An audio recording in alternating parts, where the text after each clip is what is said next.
Let's go back 20 days to the 9th of March. That's before things started getting as bad as they are today. That's before the British lockdown and the Indian lockdown. That's before Boris Johnson announced that we must stay at home in the UK. Before all of that happened, my friend suggested that we should all start taking Plaquenil. After reading about how bad things were getting, I will be quite honest, I dismissed that completely. I thought taking an anti-malarial drug for a viral disease sounds a bit ridiculous. I didn't even want to do the research. 3 days later, when it started getting even worse, and he suggested he's already taken Plaquenil, I started to do a bit more research. I looked on Google. I found a few studies in other languages, and I did honestly dismiss them. I didn't see any big editorials, and I didn't see any research papers. It's possible that those papers were blocked from my IP address for some reason. Maybe the government did that, or maybe I'm just stupid and I don't know how to use Google. Either way, I didn't see anything that was convincing to me that I should start taking Plaquenil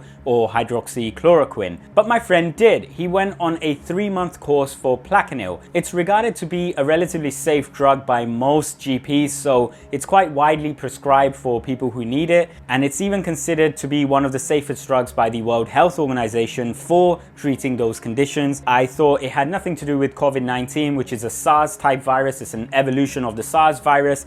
Now, just a few days after he started taking Plaquenil, he went to a party. This is before his country had a significant amount of cases, so he wasn't that worried about contracting the novel coronavirus and getting the COVID disease. Unfortunately, there was someone who was infected by the coronavirus at this party, and they gave this virus to 3 people, including my friend, who then started to have a sore throat in a day or 2 after this happened. Now, everyone shows very different symptoms after contracting COVID-19, and my friend in particular asked his friends, the other people that had gone to this party, about how they were feeling the following week, and everyone said that they were feeling horrible, that they had contracted a fever that wasn't going.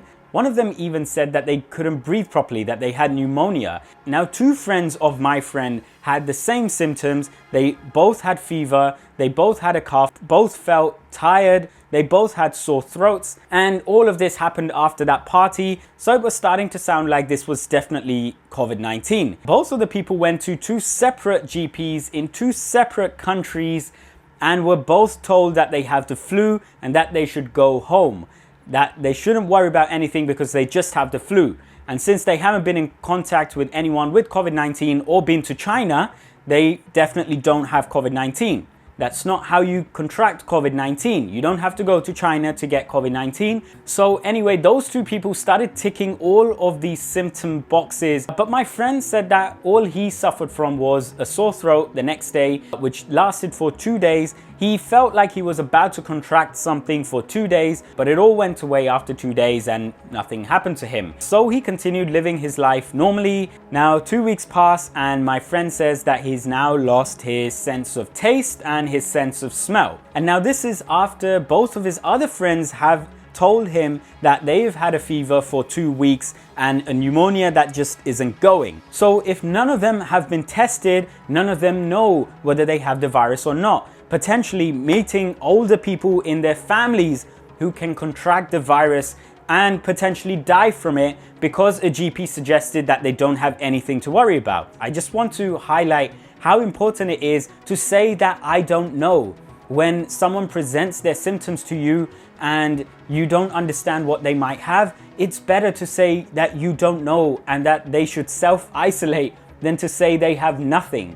Now, this video is no medical advice in any shape or form. I'm not a medical professional. I don't have a PhD in anything in regards to whether hydroxychloroquine or Plaquenil or its brother chloroquine is a drug that will be used to tackle COVID-19. Nobody knows the answer to that. There's a high risk for everyone that's taking hydroxychloroquine speculatively, because there are real side effects associated with this drug. There's even a severe side effect in the form of the potential to go blind if you take the wrong dose, the potential to die if you take the wrong dose. You can probably expect a tweet from Donald Trump when we do have that evidence, when it is official.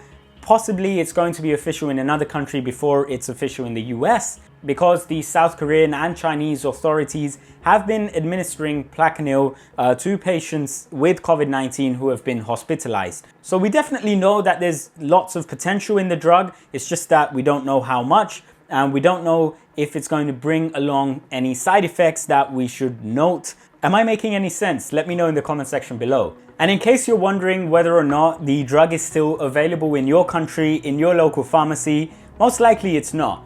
And even if it is, you should most likely not buy it so that people who really need it can buy it. It's highly possible you may be asymptomatic. You should not be considering self-administering this drug, hydroxychloroquine, to yourself, especially without the recommendation of a doctor. 3 people that I know have COVID-19. 1 person that my partner knows and 2 people that I know of. It's possible that other people that I know also have COVID-19. It's just that I haven't spoken to them in a while, and these 2 people that are close to me have the virus. It's not confirmed in any of them, but they're showing all of the symptoms that textbooks say you're gonna get. All of them have not been able to get tested. One of them even works in the NHS and has been declined.